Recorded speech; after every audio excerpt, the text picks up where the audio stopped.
আরাবল্লী পর্বতমালার ছায়াঘেরা এক নিস্তব্ধ প্রান্তর।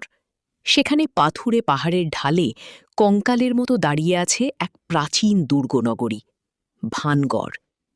আজ যেখানে শুধু বাতাসের দীর্ঘশ্বাস আর নাম না জানা পাখিদের আর্তনাদ শোনা যায়, ৪০০ বছর আগে সেখানে ছিল অন্য এক ছবি। ব্যস্ত জহুরি বাজারে চলত হীরা জহরাত আর রেশমি কাপড়ের বিকিকিনি।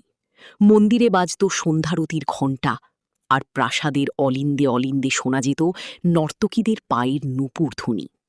সেই স্বর্ণযুগের ভানগড়কে ঘিরেই দানা বেঁধেছিল এক অন্ধকার কাহিনী, যা আজও রাজস্থানের আকাশে বাতাসে ভয়ের শিহরণ জাগায়।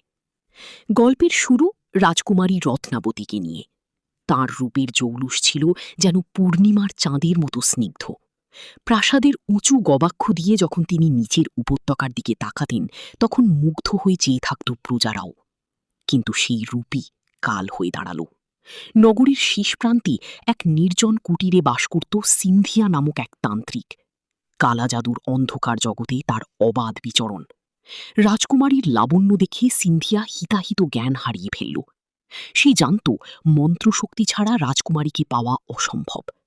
একদিন সুযোগ বুঝে রাজকুমারীর দাসীর কেনা সুগন্ধি তেলের শিশিতে সে বশীকরণ মারণ মন্ত্র ফুঁকে দিল। তার পরিকল্পনা ছিল এই তেল ছোঁয়ামাত্র রাজকুমারী মোহগ্রস্ত হয়ে তার কুটিরে ছুটে আসবে। কিন্তু রাজকুমারী নিজেও ছিলেন বুদ্ধিমতী। দাসীর